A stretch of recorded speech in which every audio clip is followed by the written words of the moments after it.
Hey, what's up? All my true funk soldiers, club funketeers around the world.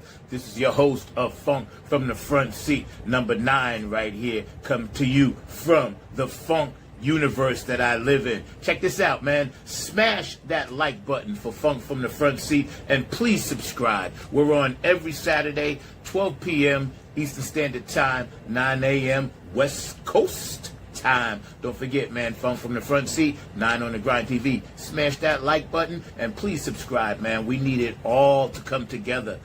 Peace, love, and harmony, y'all. You know, it's however you feel, but you just have to fit it between that space, that little space that you got, which is one. You know? One. You know? One. And then you would try to fit your different notes, but you felt in between it like, you know, and that's the funk. You know? You know? And you can change that. You know, and that's the funk. And you can change that.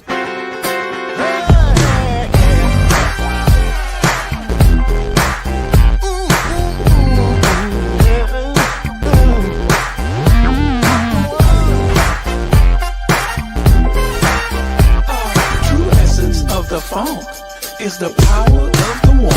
It's the power of the one. You know this funk has just begun. You can lean on it. Let your mind be free, Bob. Night shall not won't die.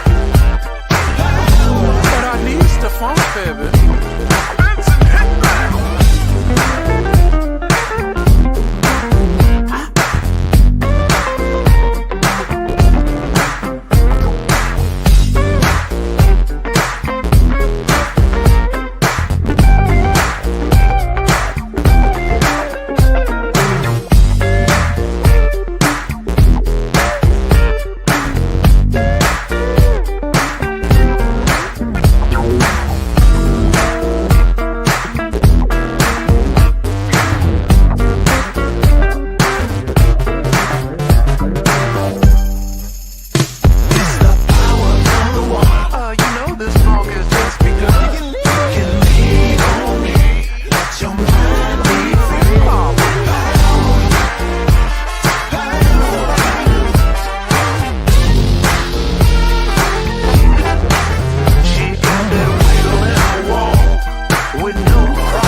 What's up? All my true funk soldiers, club funketeers around the world. Yeah, man. Today, oh my goodness, we got like an amazing human being. You know, this gentleman, I met him through another funk sister and brother of mine, Cindy and David, and I want to send, you know, some shouts out of love and peace and harmony to them. But this brother and I, you know, Mr. Joe Peer, he's an actor, he's an activist. I consider him, you know, my friend now. He's on the West Coast. He got up early for us. Don't forget, you know, people that get up on the West Coast early for us, man, we got to really show them some love. So throughout the week, as we're running this show, you know, make sure you shout them out and hit them up. All the people that had birthdays, anniversaries, and any transitions, and, you know, my girl Dawn out there in Winston-Salem. I love you, boo. I hope you get better, feel better soon. I know you're going through some stuff, and I know David is going through some stuff, and we're just gonna send love out. Shout out to Tony Cam, the captain. Happy birthday, bro. I'll see you in 2 weeks when we go back on the road.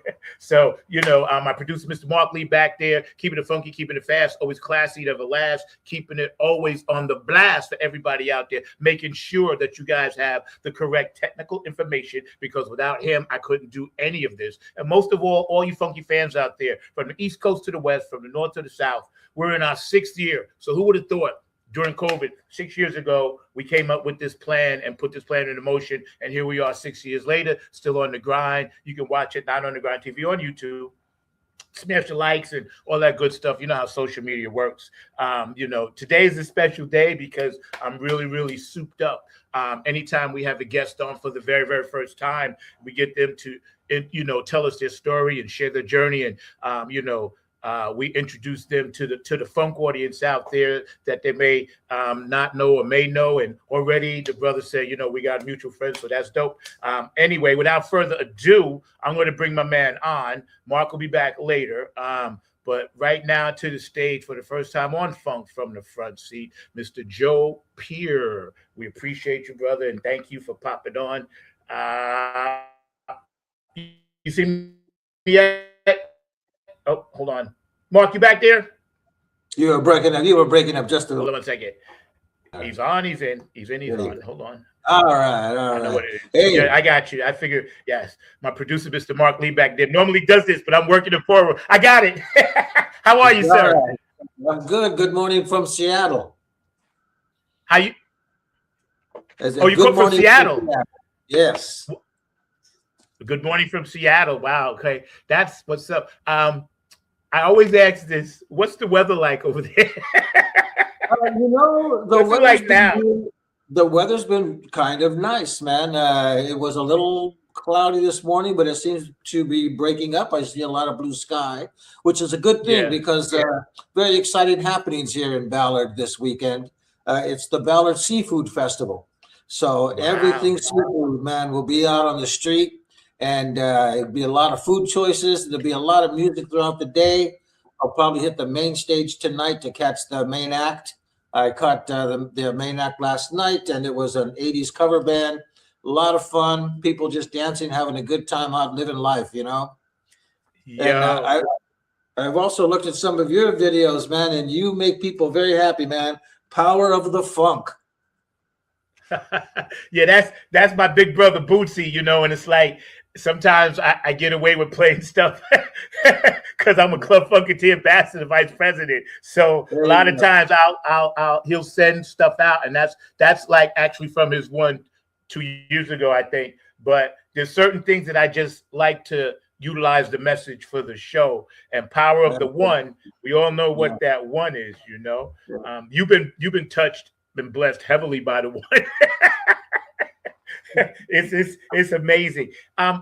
For my audience tuning in, and again, we're hanging out with Joe Peer. He's in Seattle, Washington, and nice enough to come on early with us. For my audience that's meeting you for the very first time, tell us a little bit about your background and what you do and that kind of thing. All right. Well, what brought me onto the show is that I'm an actor and just here to share that story, how I made it to where I am today. I think it's kind of an interesting one. We're kind of the same age, and so I knew I wanted to be an actor since I was 8 years old. I just knew that's what I wanted to do. And I remember finding a little newspaper clipping in the San Diego Union. I grew up in San Diego. And I cut it out and I showed it to my mom. It said, be in television commercials, call such and such a number, right? So my mom agreed. We called and we made an appointment. We went down to this guy's office. I'm assuming he was an agent or something. What do I know? I'm 8 years old trying to get into the business, right? So so we go down, we meet the guy, and he says, well, there's a $25 registration fee before we can get started. So my mom said, well, we're going to have to talk to your dad before we spend that kind of money. So right at the dinner table, I showed my dad the little newspaper clipping. My dad looked at it, put it on the table, then said to me, people like us do not become actors. Wow. And that's like your father saying, no, you don't have permission to do that. to do Right, this. right. So I never brought it up again. But the question always stayed with me. What do you mean, people like us? What does that mean, Yeah. people like us? Yeah. Now, as a kid, I never saw Mexican Americans on TV. I never saw anybody speaking Spanglish on TV. I never saw anybody playing Mexican music at their barbecues on TV. So I wasn't sure, is that what he meant? Because people like us didn't exist on television at that time, so it was an unrealistic dream, or was it more based on a machismo thing? Because my father was a longshoreman. He was a real working guy, working class guy, and the arts is not how a man makes a living. So, and it also could have been, his idea of success. His idea of success, which is valid, is you find a good job, a good paying job, you Yeah. get married, you buy a house, and you raise a family, and that's how he equated success. So Yeah. anyway, getting back to the answer of no, you can't do this. I let it go, brother. I let it go for years, and I actually wanted to become a history teacher because of a very inspiring history teacher I had, who really gave me some focus in life. But I was also dabbling in music at the time. Well, this is where the activism came in. I was also part of because of the Black movement of the 60s, that gave us Chicanos permission to find our identity. And the Chicano movement evolved. Alongside with that was the farm workers movement, which I became very involved with. And so at that time, because of the farm workers movement, Luis Valdez had created Teatro Campesino, which was doing street theater out in the fields for the farm workers to raise awareness about the unions. So I had some friends who created a street theater group, a political theater group. And they said, and I was already in my 20s at this time, mind you. So Right. from 8 years old to 20, I never thought about being an actor. So when I'm with my friends who have this street theater group, they asked, hey, we need someone to play some music behind this scene. Would you do this for us? So I said, yeah, I'll do that. So I did a little bit of guitar here, whatever. Then they said, hey, we need someone to say this line. And then it turned into, hey, we need someone to play this small part. And that turned into, I really like this. I really do like this. And the passion was just ignited. Yeah. And Picture. and I said, okay, I'm going to go for it. So I took an acting class at Long Beach City College. I graduated from high school in San Diego, moved to Long Beach, California, took an acting class at City College. My plan was to transfer to Long Beach State University because they had a good theater program. Well, some friends told me about a theater school in Los Angeles called the Inner City Cultural Center. And they said, they do some really incredible work. You should go up there and check it out. So I went up to see a show, and we had this conversation before. I could not believe all the people of color that I saw on stage, because this theater company was run by a gentleman by the name of C. Bernard Jackson. And Jack was doing multicultural and diverse casting before there was even a name for it. And then I started seeing all these classes they were offering, and just the energy of the center itself. And so I just nixed Long Beach State altogether and went to Inner City, because I was getting more attention there than I was in traditional schools, Yeah. And then I got really lucky at Inner City, because its artistic director, C. Bernard Jackson, he saw, I don't know what it was, but he must have seen something in me, because he became my mentor for 3 years straight. And I worked in every one of his plays. I went on tour with the production of Iago, which was an adaptation of Shakespeare's Othello that was written by Jack. And everything that I learned about the theater, I learned from him. Everything I learned about the craft of acting, I learned from him. And I carry those lessons with me today in every role that I play. So if it wouldn't have been for Inner City, I'm not sure I would have had the kind of luck or attention paid to me as an individual if I would have stayed at a traditional university. This school was so specialized and so focused on creating theater for people of color that, man, it just became my home. And one of the most prominent folks that came out of there was a director by the name of George C. Wolfe, who is now Tony Award-winning Broadway director and writer. So a lot of people came out of inner city. It was a really rich environment, and I just grew so much as an artist. And like I say, it really, all those lessons are with me today. So I really love the craft of acting. It's something that I don't feel I ever have to stop doing. It's the one thing I've done, Zach, that I've never gotten bored with. Even though the situation is always the same, you land a role, you break it down, you get on set. That's all the same, but each experience is different because it's a different character, it's a different crew, it's a different cast. Even though you do start to mingle and work with people. I was reading. Good. Yeah, I was reading something from that bio, and everything that you said is so organically, like it was planned that way for you specifically. Whatever the universe's plan was for you, to have the opportunity to go get an education in one place, and he was like, "Nah, let me get in the street because I know that's where the funk is." You know what I'm saying? And I respect that, man, because whatever artistic thing people do in life, there's always people telling them they can't or they shouldn't. I was curious though. That's why you saw me writing down. If you see me look over, I wrote a question. What did your dad say? I gotta know. Yeah. My what did dad say? My dad came to see one play that I did in San Diego, and he said, "It's a lot different than TV, isn't it?" I said, "Yeah." And he says, "You really have to pay attention, don't you?" And I said, "Yeah, it's it's right there, happening right in front of you." And he was very impressed with it. But where the acceptance came in was I eventually became a member of the Screen Actors Guild. And my father was a really proud member of the International Longshoremen's Union. And so when I got that union card and I went to visit him and I showed him the card, he said, "Wow, you're really serious about this, aren't you?" And that card legitimized it for him. That card made it real. And after that, he would always ask me, "Have you worked on anything interesting? Met anybody interesting lately?" So towards the end of his life, once I got that union card, it became a viable occupation for him.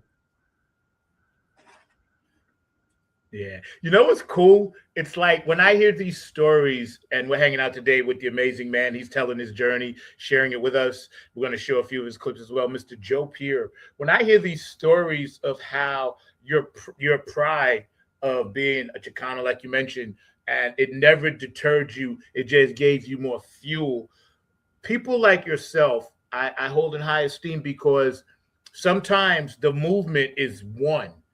It doesn't have to be millions. So sometimes in this movement that happens, you're a movement of one, and then you open it up for others, and they have that pride. And I know, as an Afro-American man, I mean, doors are always closed, open, or whatever. But when people fight through things, I love to see that. And not that it was a fight that you did alone, but you're alone. You know what I'm saying? You have to go. You have to be on and give, on stage, giving that thing that you possess to everyone, and then receiving the accolades or not, but you still like, nah, this is what I'm gonna do.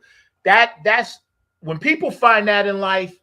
I find that to be truly God's way of saying, everybody has that. You just gotta find that one thing, and that's the blessing part, man. Talking about it because you now are gonna inspire other people that may watch this show, man. That's dope. That's dope, man. I don't know. Mark is back there hanging out. I think he's busy, but he'll be back later. I do have a question for you. When you are on set and you're getting in that zone, that space, what are one of the ways that you motivate yourself to play this part, to play that part? You know what I mean? Like people may want to know, how do you get motivated? Because you're very like multiple. You can do multiple things, multiple parts. I've seen it, so we're going to show it. So how do you do that? You know, there's a couple of things I do, but one of the things that I don't know if other actors do it, but music. I will find a piece of music that really supports the scene, the emotional intent of the scene, and the emotional peaks and valleys, and that kind of sets the tone for me. And then once I've set the tone, I can enter the scene with that tone, and I feel more focused. So Yeah, sometimes music will do it. Sometimes a little meditation or a phrase yeah, will do it. yeah, In my script, if you were to look at my script on set, in the margins are all sorts of little notes and arrows that point here and go there and say this is connected to this and this is connected to that. So you know, I like to enter a scene as focused and grounded as possible. So I use multiple tools, music and little mantras or meditations do it for me. yeah. That's awesome. Because as a musician, I'm proud of that. Because without us, you know what I'm saying, we've You're been there right. since the beginning. We've been, and I tell you, you know what's funny? Sometimes I'm watching an old crazy movie, The Knights and all this stuff, you know, back in the day, right? And I always sit there and say to myself, "Where am I?" And then sooner or later, you see the band over the corner. I'm like, "Yeah, that's me." Right. Exactly. You know, Yeah, I was it's kind listening. of cool. Yeah, I was listening to Quincy Jones's album "Walking in Space," Yes, and yes. you know, his music is so cinematic. When I'm listening to his jazz, I'm listening to the tunes. I'm seeing shots in my head. I'm seeing a camera moving through a neighborhood or something because his music just creates these images for me, and so music is a very powerful thing for me. Yeah, Very powerful. that's good to know because, um, yeah, because a lot of times, you know, people see your work complete, but they don't know the hard work to get to that one point. Like my daughter, my oldest daughter, she was in a movie, right? But she was actually on the one of them sitcom things, but she was a baby in the carriage. But then she was also in this movie, right? And I remember going to the set, and I had been on sets before, but I had remember going to the set, and she had to literally be there 8 hours for them to shoot 2 seconds of film. The poor girl was like completely, she's on the diving board. She had to, you know what I'm saying? She was on the diving board, no less. And all the kids had to be, and they for whatever reason, the light, they couldn't just get it right. It was all day, right? And the parents, we sit there in the bleachers. We're like, can you get this shot? It was like 95 degrees in a swimming pool area. You know what I'm saying? And so it's already hot. And I remember thinking, acting is hard. It's a hurry up and wait environment. Yeah. It's a hurry up and wait environment. I'd like to get back to one thing you said about the hard work, and this is for all those aspiring artists out there, no matter what their discipline. I was talking with a friend at work the other day, and she said to me, "You live a really diverse life." And I said, "Yeah, I do. I was just about to go down to Southern California and do a play, and I was telling them about that. And I've had some commercials running here in Washington that everyone has been seeing." And she says to me, "You live a really diverse life." I said, "Yeah, you know, I feel very lucky." And she says, "Yeah, but I'm sure it's hard work." And I said, "You know, thank you for saying that, because it doesn't just happen. It does take a lot of hard work. You're laying a foundation for the future. Every role you play, every gig you play, you're planting a seed for the future. Everything you do is planting a seed for the future." Yeah. It's funny. And see, I've always been a movie buff. Like I watch, I still have DVDs. I still got VCRs. You know what I'm saying? Sometimes I just want to see something the way I bought it. It takes me back to that time. But there's so many ways now to get access to everything, right? And I wanted to ask you, and maybe we can get this on the other side. We can think about it. With all of the social media access to everything, right? I know as an artist, I think Joe froze. Are you still there, bro? I'm Okay, you're frozen. Yeah. Yeah, you can go out and come back. I'll be here. Want me to go out and come back? Yeah, go out and Okay. come back because it happens on Seattle stuff sometimes. Don't worry, I'll be right here. I won't even ask the question, but I know what it is. Mark, pop it.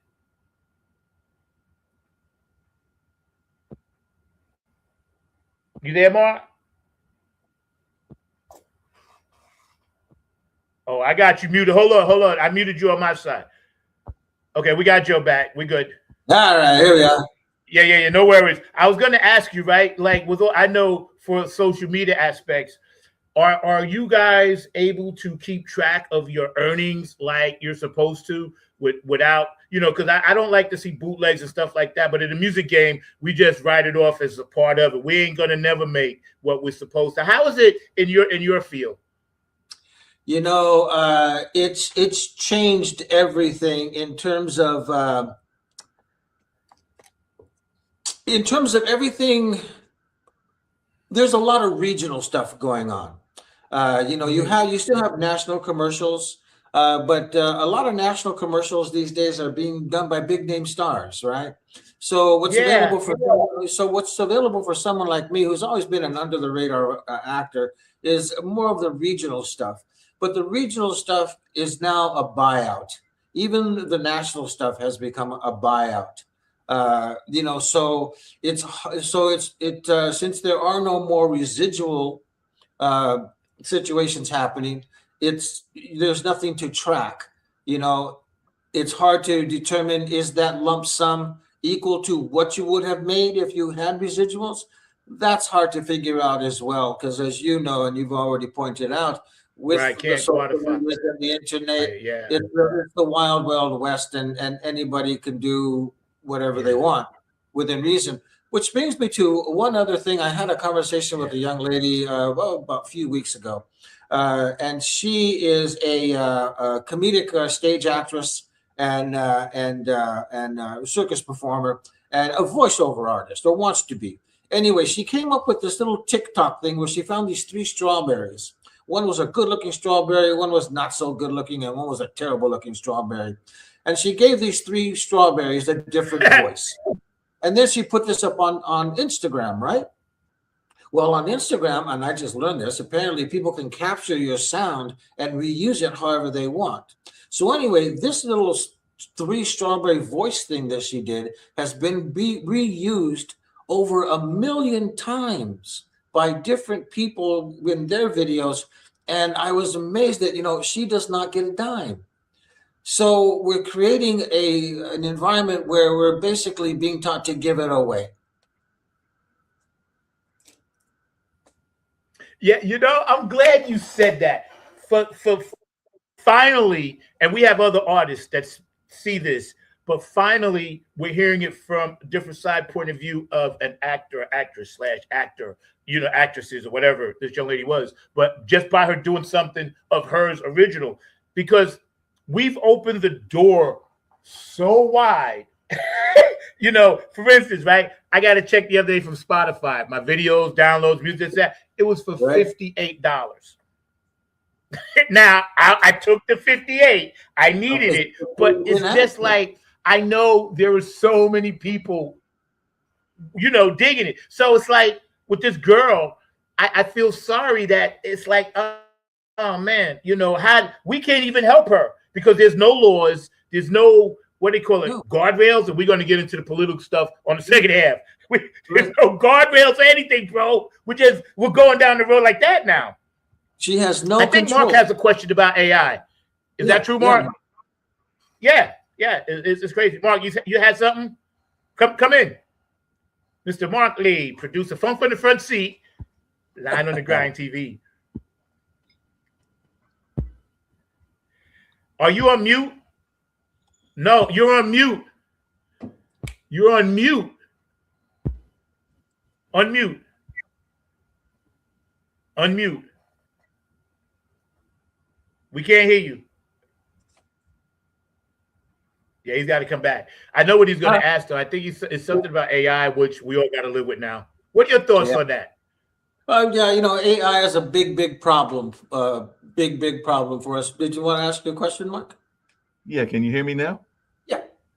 Yeah, you can hear me now? Yeah, you good, bro. Yeah, good. Thank Well, you. the other question that I was going to ask you is, I know that AI is definitely impacting the theater and the film world, and definitely I was just wondering your thoughts around the impact of AI, because I've heard a lot of people in the acting community say that they are concerned that eventually we might not see that many movies that are actually starring real people because they're going to star AI. Because apparently there's like some AI movies that are already out that don't even have actors. They got AI talent and everything like that. So I just wondering, how concerned are you as an actor about this notion of AI taking over the industry? I'm really concerned. I'm very concerned about it. Not just as a performer, but it's going to decimate other areas of the business before it hits me. There's an AI actor who just booked a movie, and so let's see how that plays out. It all depends on how receptive the audience is going to be to that kind of image on the screen. Uh, Myself, I not happy about it. But let me get to what I was going to say. I think it's going to have an effect on other parts of the industry first, as it's already having an effect on graphic artists. There's a big movement here in Seattle amongst the film community where some film community folks are pushing back saying, look, if you're going to use AI on your movie posters, I'm not going to support your film. Because what's happening is you're knocking out a segment of the artistic community, the graphic designers. Yep. They're going to lose Yep. that work. I think Yep. we've already seen AI decimating the voiceover industry, particularly book narrators. We're going to see AI start to build set designs and costume designs. That's going to put designers out of work, and it all depends on how filmmakers embrace AI and use it. There is an active movement of filmmakers who are dedicated to not using AI. There's also movements happening right now to make it necessary for the filmmaker to label his film, this was AI produced, or no AI was used in this film, or aspects of this film where AI was used in this film. It's important to identify AI so that people can recognize it. Now, there's some things that AI can't do when it comes to a performance. That's right. That's right. If you look back at Yep. Viola Davis and Mhm. her performance in Fences, when she has that breakdown in front of Denzel Washington's character, AI can never produce that kind of honesty. It can mimic it, but it can never truly produce it. The movie Hamnet was really one of the most beautiful movies I had ever seen, one of the most beautifully acted movies I had ever seen. A friend and I were talking after the film, and I said, AI could never make a movie like that because there was too much humanity in it. And I Mm. think this is where we really need to put in where the safeguards are. Use the technology to enhance your film if that's what's necessary to tell your story, but don't forget the humanity. Don't let it do everything. Right. So Mark, I'd like to piggyback on that. yeah. Yeah. That was beautifully said. But before I forget the thought, I didn't mean to cut you off, but I have to say this. What you just said is what we was talking about in the van coming back from our festival. And the only reason why I'm tying into music is because it's creeping into our stuff too a lot, right? And we use it as a tool. But getting back to what you do, I said to myself, well, one thing AI can never do is give you smell and sense of touch because it's 2-3 dimensional. Whereas you can look at certain characters in a movie, if they're grimy, you can smell it, depending upon the actor or actress, right? And Denzel, one of my favorites, of course, Robert De Niro, love him, and Angela Bassett. But when you look at our senses, 5 senses, and the other ones that we use, AI can't really tap into that. Like it'll cry, but you ain't feeling the tears. Mm-mm. You ain't tasting the salt. And live, what you do, brother, on stage, that's always going to be there. That's why, anybody that's doing any live thing, keep doing that because AI will never be able to do that. Never be able to do that. That's all I was going to say. Yeah, I know one other question for you, Joe, because we have a very active community theater community here in North Carolina, where I'm based at, and where Zach is currently based and lives for several years and everything like that. I know there's an active community in Seattle, an active community even in New York City. So how important is community theater to you and everything like that? I know that's separate from AI, but I just am fascinated by community theater, and I have friends in the community theater space. Yeah, well, it's where we live, right? If When I became an actor, I finally found my home. I finally found my people. I they wanted, I was amongst a group of people who wanted me to be there, who wanted me to be a part of things. And that's what we all want. We want to feel a part of something. And that's what community theater means to me. When you find a theater home and you can do play after play and you work with the same directors and work with the same actors, that's where you really grow. It's one of the few things left that we do that's a communal involvement. Not only just being in the theater where you're building a show, but once you open the show, I mean, think about what happens. It truly is magic. Is that you create this environment, you create this illusion, and then people buy tickets to come and see you, and then they sit down and they say, "Okay, take me wherever you want to go." I was doing a production of The Odd Couple in California in the community theater. In the community theater, I had done several shows before, and you had to be Oscar. You were Oscar. I was Oscar, yeah. And so I know you Oscar.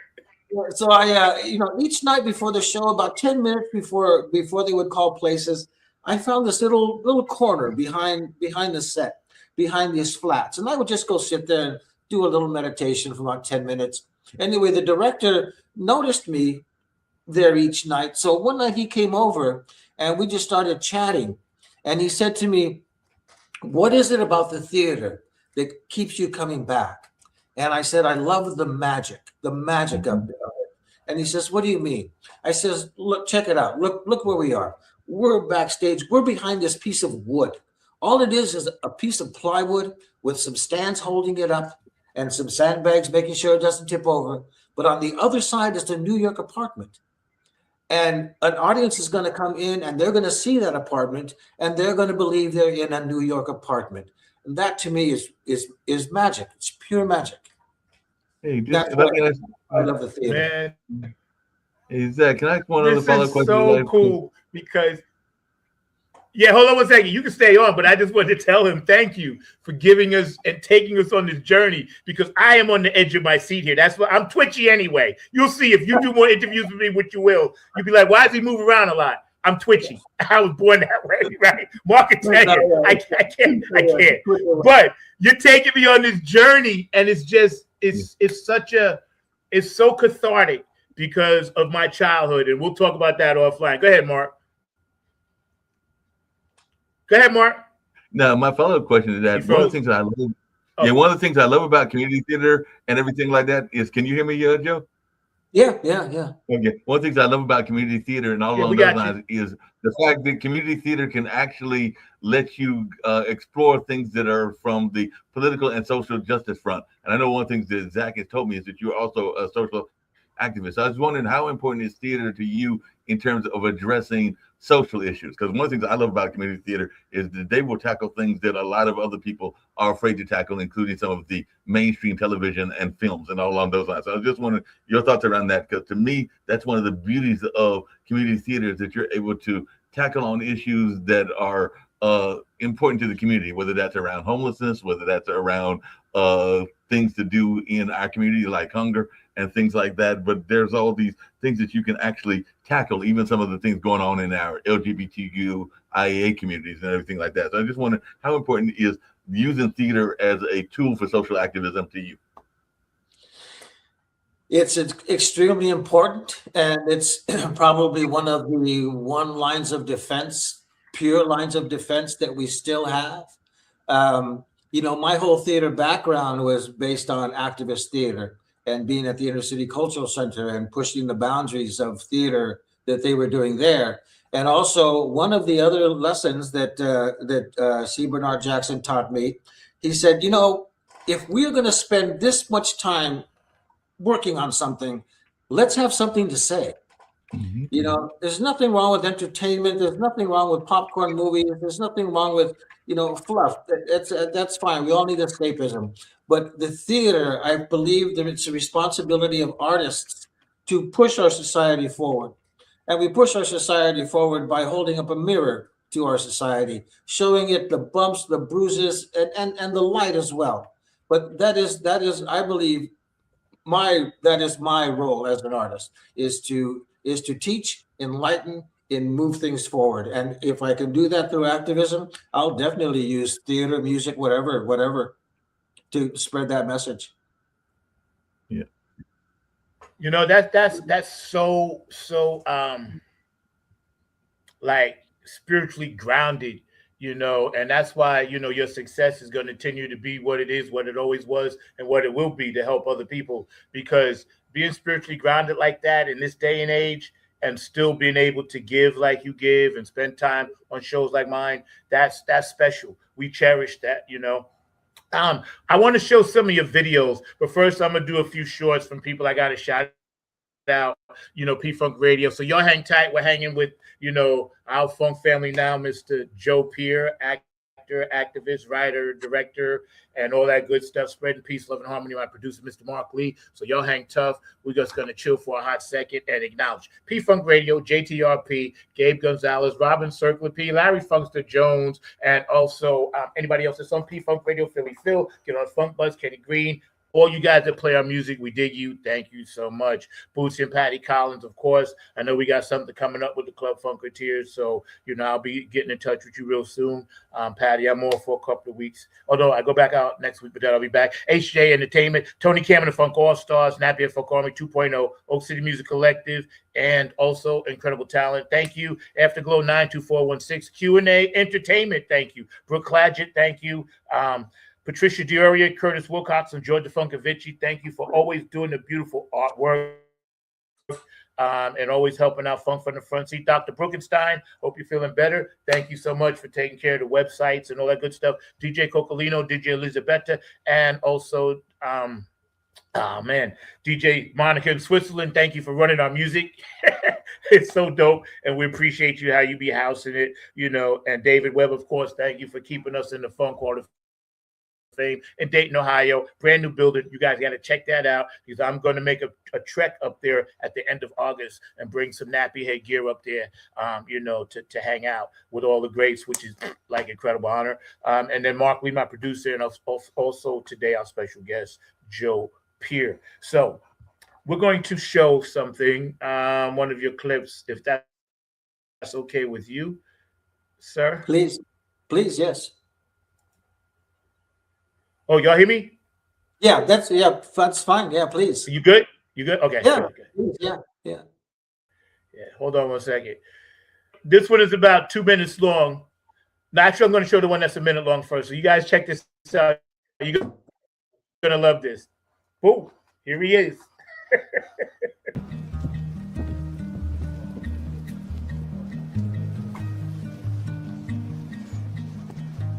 We're wired to handle life's changes, big and small. Requires us to adapt, to adjust. But together, it's time for everyone's least favorite game show. Is that your dentist? Or is someone trying to convince you your nephew's in a foreign prison? You won't know the answer unless you answer.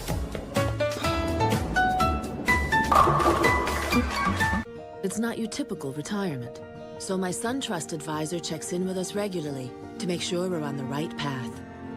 My air conditioning and heating costs were through the roof. Literally, air was leaking right through my roof. Now my whole house is being sealed up and insulated. I got back more than $1,000 from my utility company. Ah, the incentives, the savings.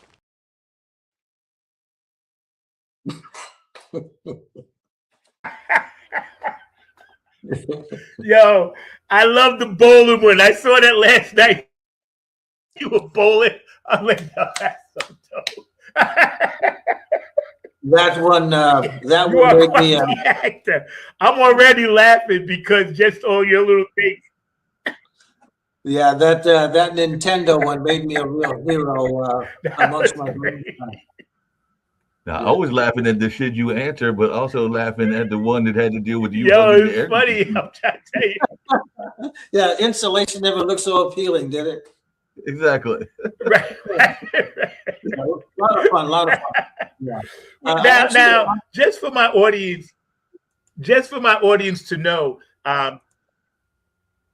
I'm sorry. Did you write or direct any of those? No. I was hired for each one of those to play a role. Yeah. You hear me? No. Yeah. I can hear you. Can you hear me? Yeah, we hear you. Okay. Yeah. No, Right, I did not okay. write or direct any of those. No. Yeah, we got you. I just want to make sure. I know we're on. Okay, cool. And I know sometimes West Coast we get this slight delay, especially up in Seattle. But Sir Knows we call him will never stop this funk. We're going to show this next one, right? This is about 2 minutes. My audience is going to love this. We're hanging out with actor, activist, writer, producer, comedian, and all around good human being, man, Mr. Joe Peer. This is just the first of many times. He's going to be a regular now. I'm already inviting you back into the pool because this is great. This is great. George, is that you here now? Why? No time for that. What are you doing here?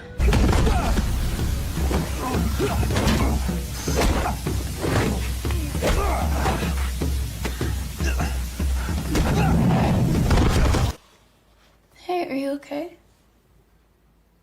Yeah. Just out of breath from my walk. What are you working on? Where's Grandma? Her dementia got pretty bad last year, so I had to put her in a place that could help. We can visit if you like. I want to make things right. If I can. I can manage on my own. I know you can. You shouldn't have to.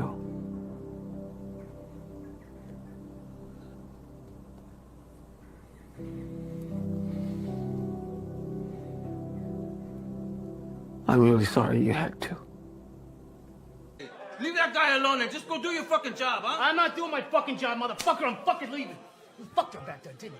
Fucking Yeah, that's right. I fucked your fucking girlfriend. So what are you gonna do about it, puto? It's okay. It's okay. I want this. I want this more than anything. Thanks for stopping by. Hey, you take care now.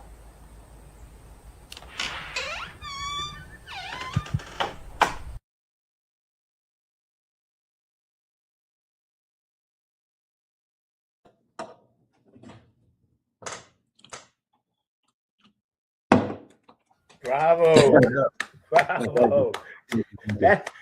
That one dropped the T. That's personal. I relate to that last one with the daughter, granddaughter. That's you can I gotta say it like this sometimes. New York, I'm from New York. You can act your fucking ass off.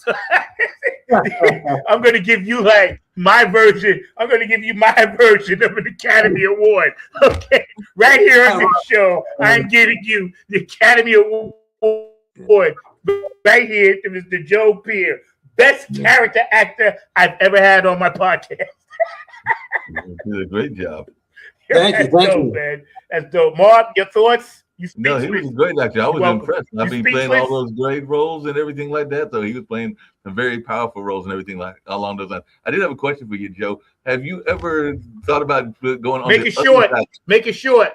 It's very short. Have you ever thought about going on the other side of the camera? Because Sure. I know a lot of actors that would love to be directors or filmmakers themselves. So have you ever thought about going on the other side of the camera as well? I guess I have. Yeah, I have. But it's something I don't think I have the experience to do. It's so much responsibility, have so much to think about. I really do love directing theater, however. I whenever I get a chance to do that, I always jump at it. But no, I enjoy being on set. I enjoy just watching. I love watching the director. Can I share a quick story? Yes. Sure, sure, sure. We got about 15 minutes, but go ahead. You, as long as you want to stay, we good. Go ahead. Yeah. Yeah. I wanted to ask you something at the end, but go ahead. Yeah, when I was, it's just about directors and learning and being on set. When I was in my 30s, late 20s, early 30s, I was living in San Francisco. And I started doing a lot of background work because I wanted to learn how films work. I wanted to learn how a film set works, what the roles were, what the actors do. I just wanted to learn the mechanics of a film set.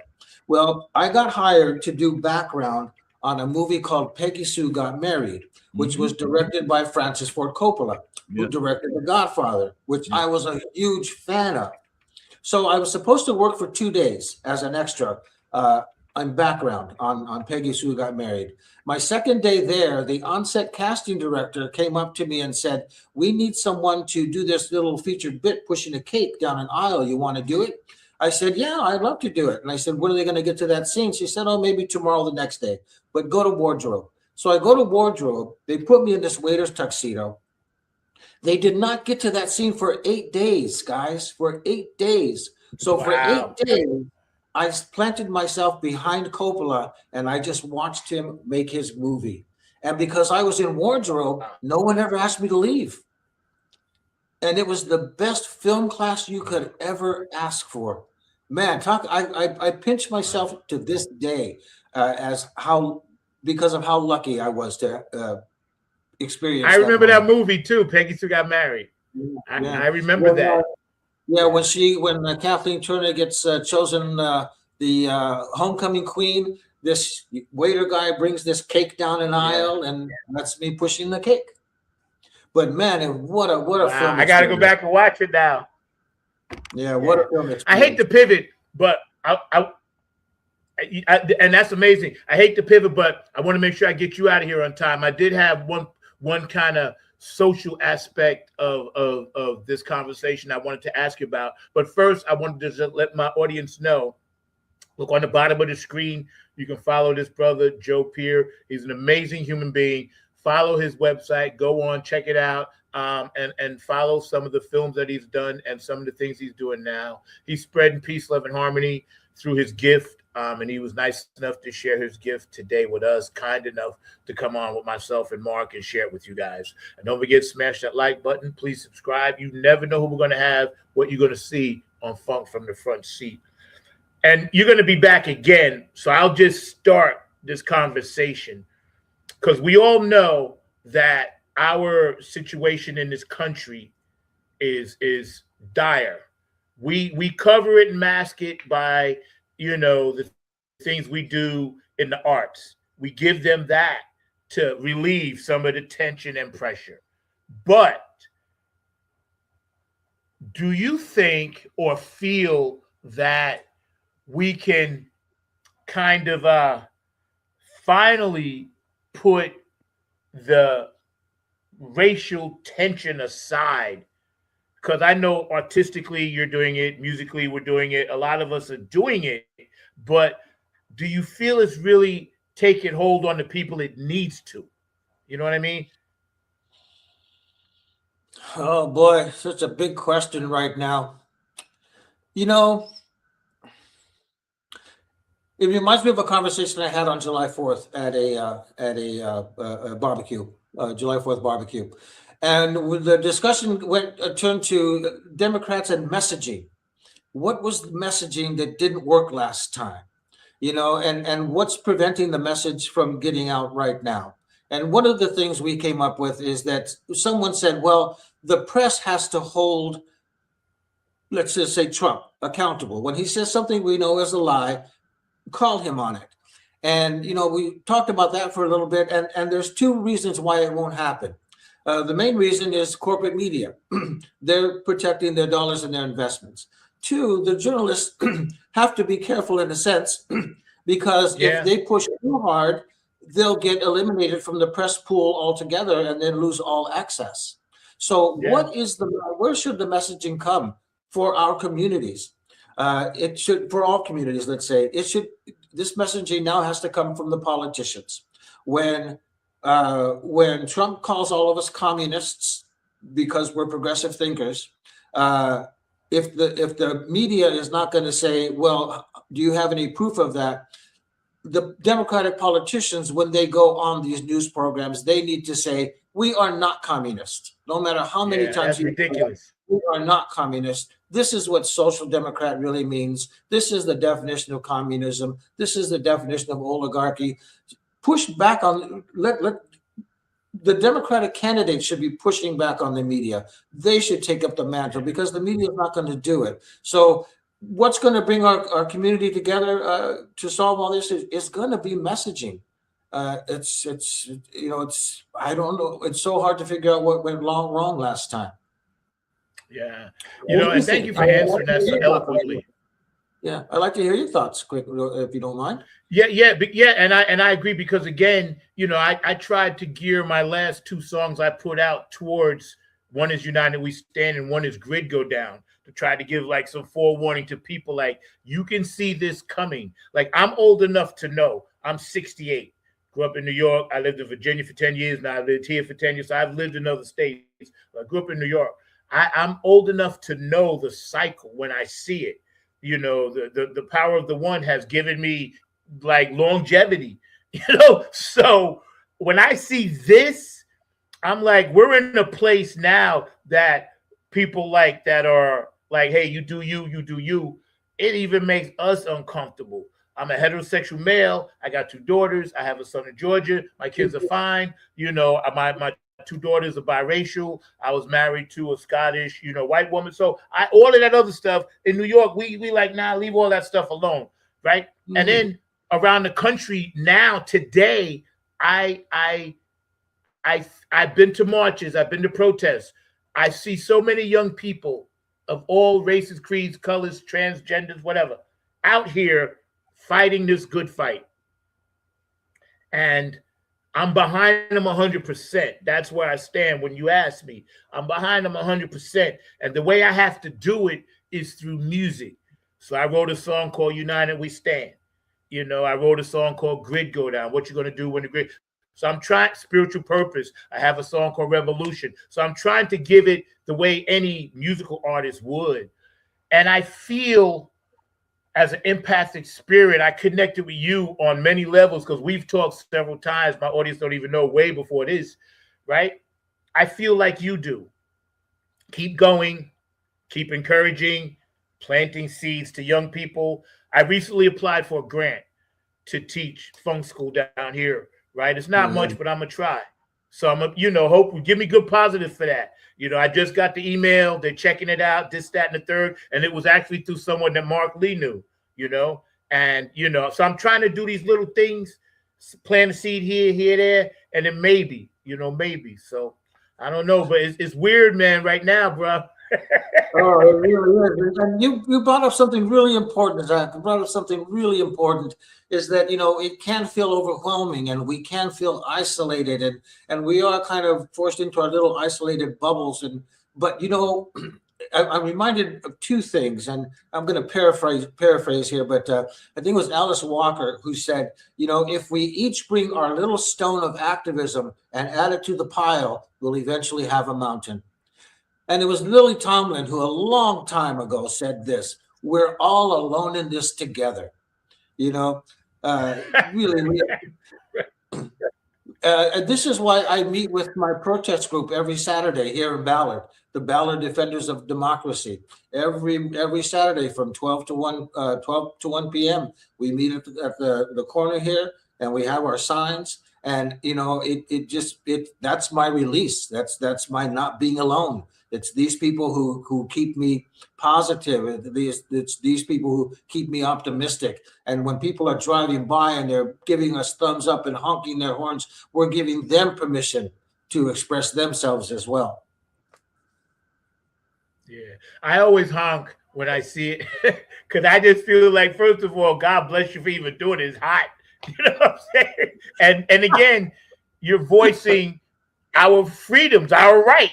It's our right. We should not be forced to do things that we feel as a group are detrimental to our own sanity and our own health. We have kids growing up in this bullshit. You know what I'm saying? You can grandkids, whatever, cousins, aunts, uncles, sons, daughters. You know, they should not be dealing with this bullshit. I'm gonna just say it like it is. It's facts. They should not have to be dealing with this. You know, it drives me nuts. Yeah. You know, coming from a Mexican American background, you know, this whole ICE thing has my family's just terrified. And we're talking American citizens. I'll share a story with you real quickly. I have a niece in Pasadena. She lives close enough to her work where she walks. Well, in between her home and her workplace is the bus stop where a young Mexican national was picked up by ICE. And so now she's afraid to walk to work. She drives to work. She's afraid to walk to work because she's brown, but she's an American citizen, brother. She shouldn't have to feel that way. Even if she wasn't an American citizen, she shouldn't have to feel that way. Agree. You know, so yeah, well, you know, Yeah, we have a government right now that's terrorizing our communities. And hey, November, man, November, get out and vote, everybody. November. Yeah. And you know, that's right. I was going to say that. And see, the dark has to show up so the light can even shine brighter. But people that are now, wherever they are with this thing, there's no gray area anymore. I don't care who you are. You know, I may get kicked off the air tomorrow. I don't really care. Yeah. You know what he can do to me? I'm 68. What are you going to do? You know, but again, we need to speak up. We need to fight. We have to fight. We have to fight. The show I gave out American flags at my show on 4th of July. Yeah, because I'm a patriot. I have a right to give out a flag, and that's what we did at our show. Yep, and I'm not a communist. Yeah, there you go. Mark, keep it short. We got to get him out of here because I know you scratching at the glass back there. Short. Two very short questions. One you kind of alluded to, which is how important is it for people of one. Two. The second one's very short. I got time. How important is it for people of their Latin background to represent themselves on Okay, as long as you got time. Okay, could you repeat the question one more time? I'm sorry. Yeah, how important is it for people that are actors of Latin background to represent themselves and find representation in their acting community? Oh, you know, representation is everything, right? Representation is everything. I mean, that's we have to give young ones have to have someone to look up to. Right. Young ones need someone who they can identify with and say to themselves, well, man, if they could do it, I can do it. Right. You know, representation is everything. And so I think it's important across all our communities. Seeing people in roles that we don't normally see people in, right? Why do we never see any Latino airline pilots? Right. You know, we need people. We need to see Latino airline pilots because there are Latino airline pilots. You know, representation is everything. Yeah, I was having that conversation with you. And there's nothing that any of us, people of color, there's nothing that any of us are not doing already. We're already in all aspects of society. Right. I was having that conversation with a coworker of mine because they were talking about. It's sad because Martin Luther King. Hold up, Mark. Go ahead. Martin Luther King said to the lady that plays Uhura on Star Trek. Right. After the second season or whatever, she wanted to leave. You know the story. Maybe you can share the story of what he told her. Well, you probably know the same thing you do. The story goes from what I've read is, you know, she wanted to leave the show, but Dr. King convinced her to stay because he felt that her representing Black women on the show was more important than her dissatisfaction with the character or the job. That she needed to take on she had a bigger responsibility to take on, and she did it. And you know, the rest is history. Yeah, she did. Yeah, and you know, as a kid, like me, growing up in New York, we didn't see many black people on TV. You know, No, it, exactly, it was it was exactly. it was strange because I'm walking around. I'm like, there's millions of black people, but I only see like a couple on TV. Like, how is this possible? You know, Right. but you live and you learn. My dad taught me and my sister well.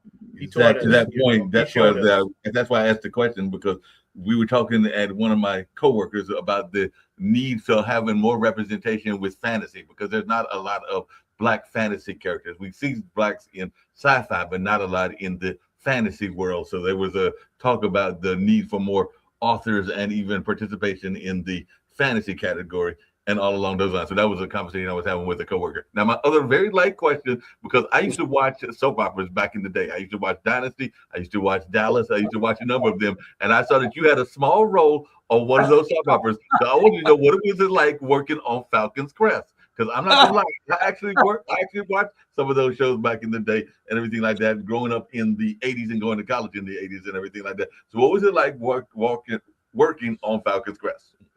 Oh man, I was so young, man. That's way back. Well, here's the story about Falcon Crest. Falcon Crest was the job that got me my union card. That was the job that finally put me over the top in points so that I could qualify to join the union.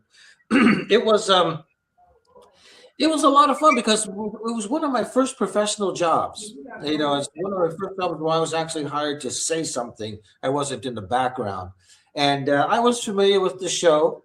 But it was really exciting time for me. You know, I was living in San Francisco. That show was shot in the Napa Valley. Got a call from the agent saying, you know, you have an audition, and you know, go up to Napa and go see the people at Falcon Crest. So oh, I know what it was. I actually went to audition for a different role. I went up and I auditioned, and as I was leaving, the casting director said, "Ah, before you go, we're not going to use you in this episode, but we liked what you did, so we'll be in touch." I said, "Okay, great, that's fine. You know, thank you for the opportunity." Never gave it a second thought. Well, 2 days later, it happened to be a Wednesday. My agent calls and says, "You're booked to work on Falcon Crest." I said, "I have an audition." She says, "No, you have the job." I said, "But they're shooting that scene today. I auditioned for that the other day. Aren't they shooting that today?" She said, "No, it's something totally different. They remembered you from the last one and they're giving you this part." So I didn't even have to audition for the second role. And, you know, I got on set. I got to meet Robert Foxworth, and it was a great time. It was really, it was a real coup for me. And it was a real proud moment because I felt like I had finally become a professional actor. Wow, that's I felt Mark. Real quick, I'm going to tease you. Yeah, and I got something for you too, Joe. But hold up, but Mark, I have to tease you because you said in the '80s you watched all those shows, right? Now, Joe, I'm gonna show you the contrast between the good Mark Angel and the devil me. In the '80s, I got hired from 1980 to 1990, so I didn't watch any of that. I watched the reruns. So good for you, Mark. Kudos, because you was definitely a good boy. In the '80s, oh my God, I don't even remember.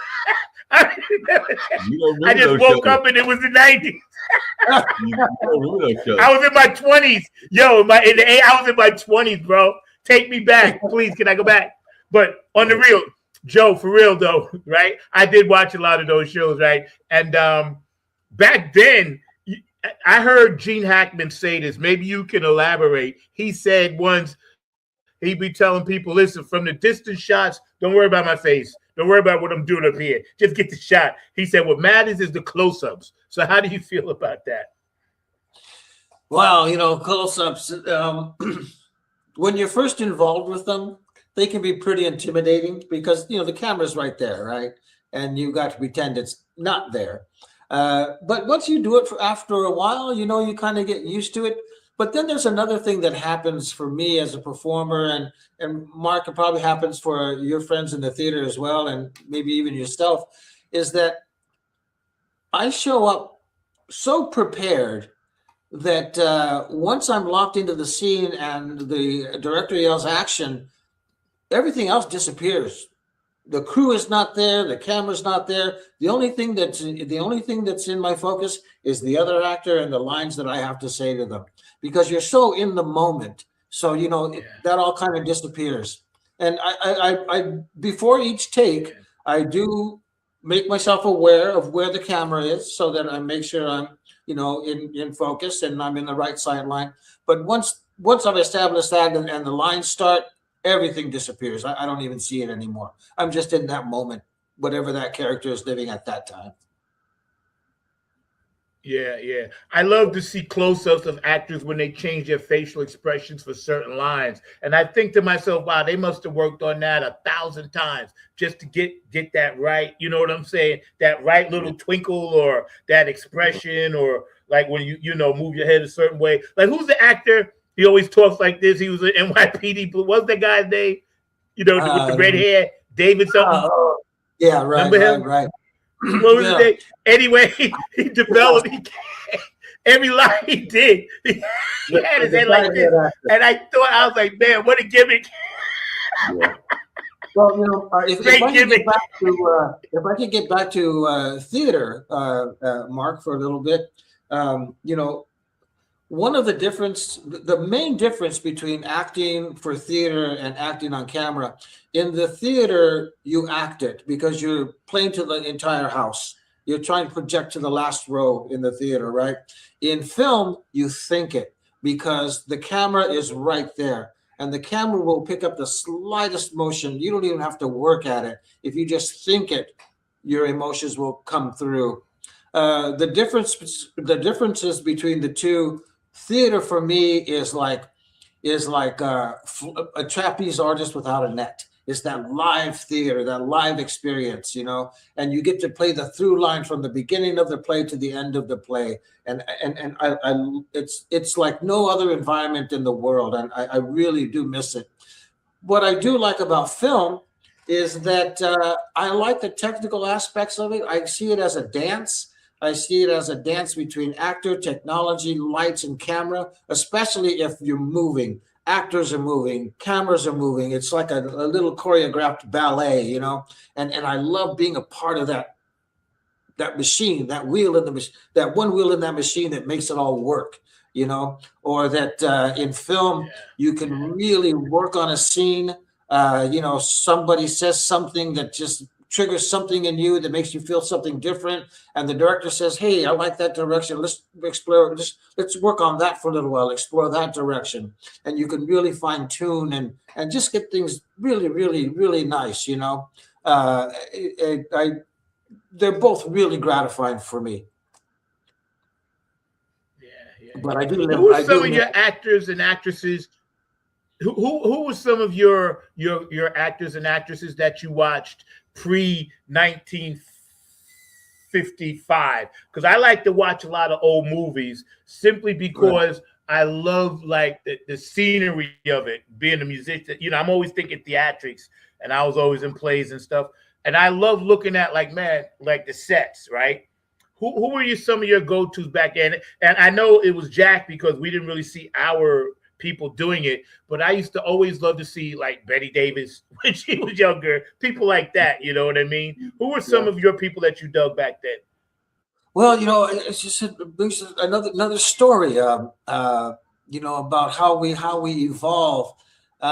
Even as a kid, I was very aware of movies. I was very aware of the technical side of movies. Even though I was watching a movie, I was very well aware that outside of that rectangle was a bunch of lights and wires and people doing all kinds of different jobs, But what really, here's the story.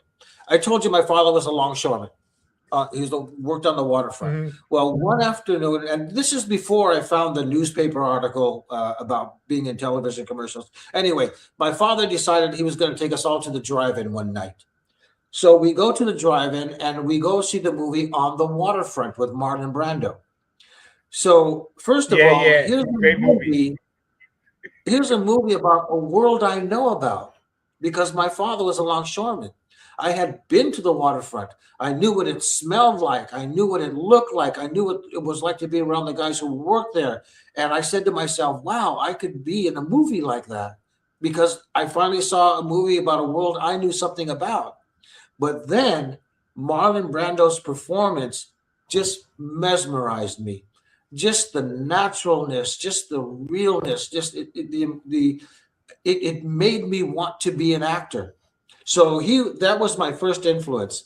But growing up as a kid, all of the movie stars of the time, who made movies that I really liked. I like the fantasy movies like Journey to the Center of the Earth, 20,000 Leagues Under the Sea, anything science fiction, So whatever people were putting out, I was eating it up, James Bond movies. I was first in line for any James Bond movie when I was a kid, Oh, man. Same. But in terms of I used to love. Remember. Oh no, go ahead. Oh no, I was just saying one other thing. And every so often you'd run into an actor who was like you. For example, Anthony Quinn in the movie Viva Zapata. Anthony Quinn is from Mexico, and he played a Mexican in that movie. And I said, wow, he's Mexican. I could be him, that kind of thing. So, I was always looking for some sort of validation, sort of validation that would give me permission to be an actor. Yeah, it's funny because my older nieces, my older nieces used to always take me and nephews to movies, and I remember the first time I saw Sidney Poitier in the movie about like down south or something. He said they call me Mr. Tibbs, right? I was like, oh my God. They let him be like the lead guy, Yeah. And so, again, I'm about your age, whatever.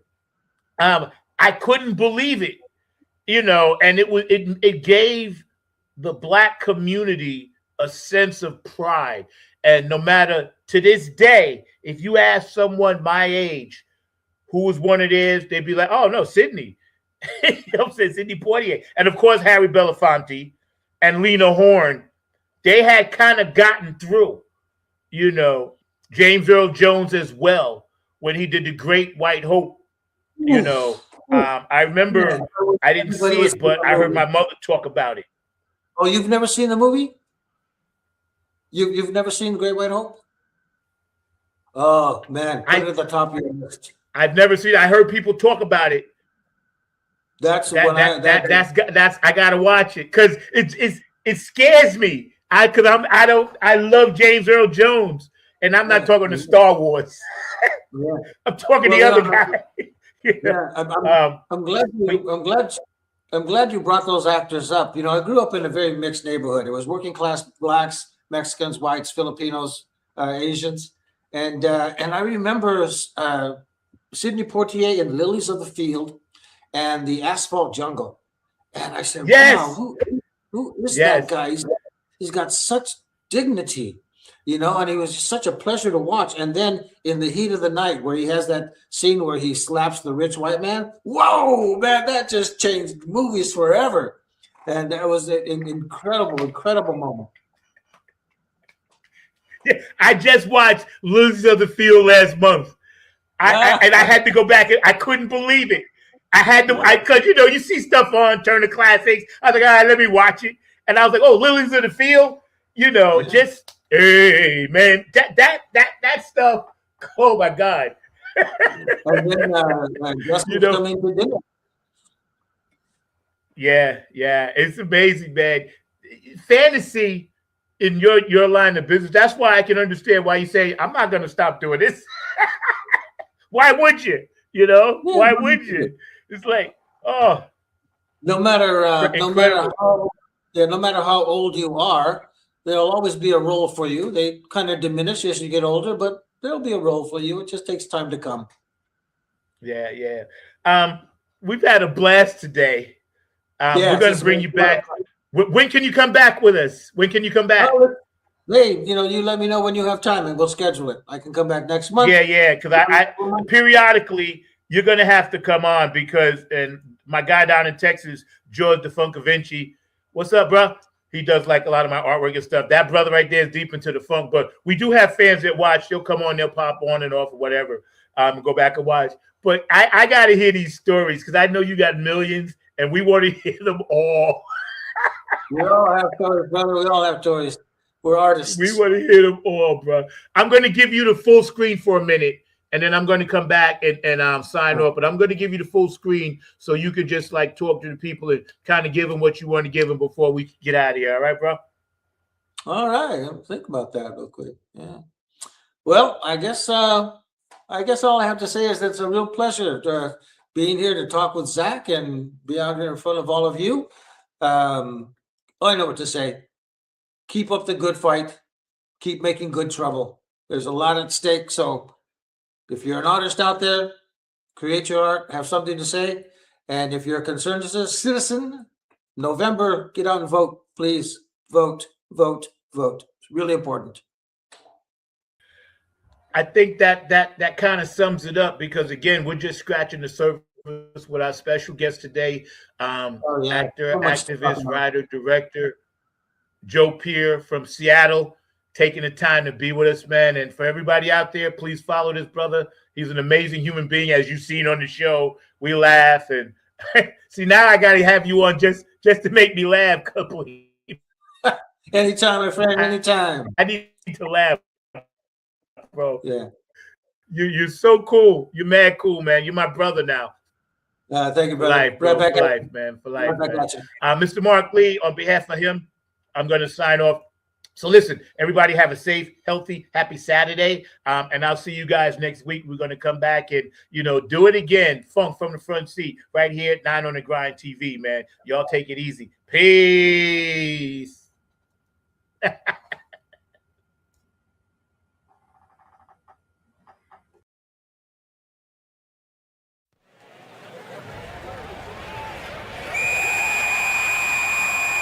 Penalty on the phone.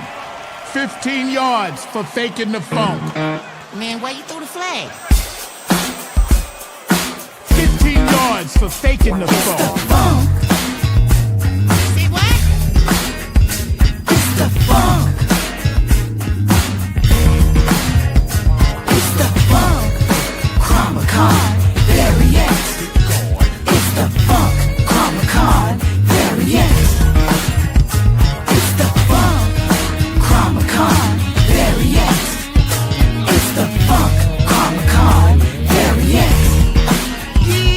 Better switch your deadbeat back to the two-pump jump and hang your head, cause I'm throwing out this flag on the phone.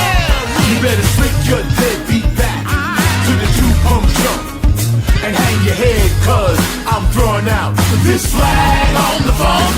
There's a penalty if you don't shake that ass. We're gonna put you on blast, brother. And if you don't shake that ass, there's a penalty on the funk if you don't shake that rump. Causing the earth to shake, rattle, and roll to the sound of the nappy bump. There's a penalty. You know we gotta step on the gas. And if you can't get with this beat, I'm gonna put you on blast.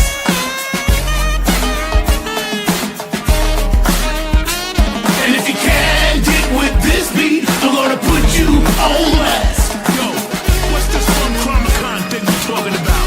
I don't know, man. That's a whole other thing.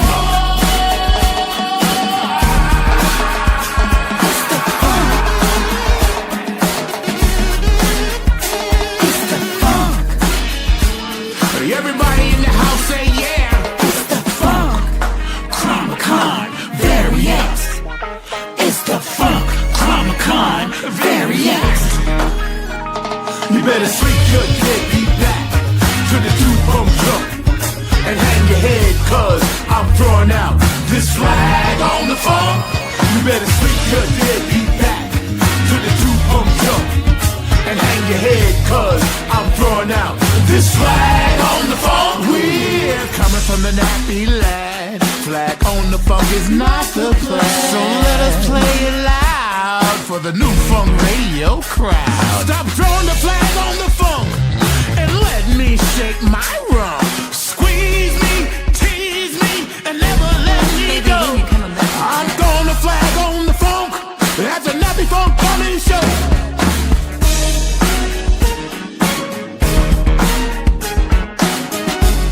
We ain't never gonna stop. We ain't never gonna stop.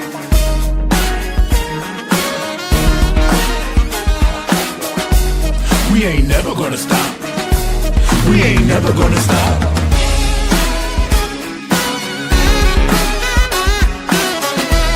We ain't never gonna stop. We ain't never gonna stop.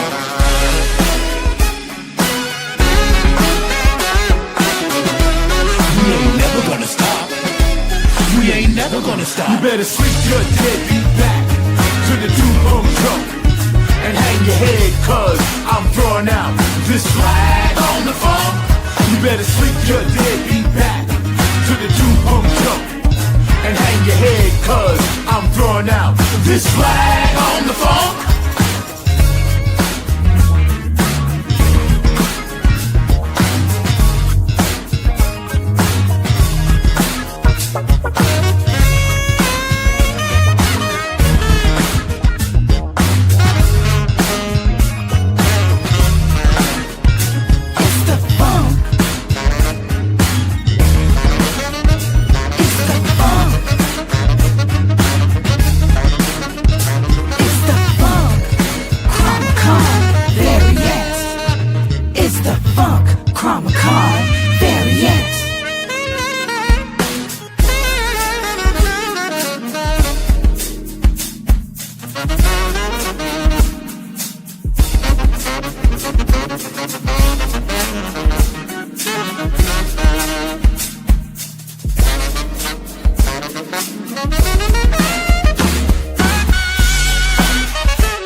It's the Funk Chromacon variant. Yeah, man, we had a great time today hanging out. Don't forget, please subscribe, smash that like button, and y'all stay safe. Our guest today was Mr. Joe Peer, actor, activist, director, writer, brother, so righteous, man, and we're going to have him back again. We'll see you next week. I got a few surprises for you. I could be bringing on some of the Funk All-Stars, and we might get into how we did our little, our tour and how we did our little thing over there up in the mountains up in New York, but we'll see. We'll see what's happening. I'll see y'all next week. Peace. Keep it funky, y'all. You know how we roll. To honor my girl, Lisa Love, keep it funky, y'all. I see you, LL. Love you, sweetie.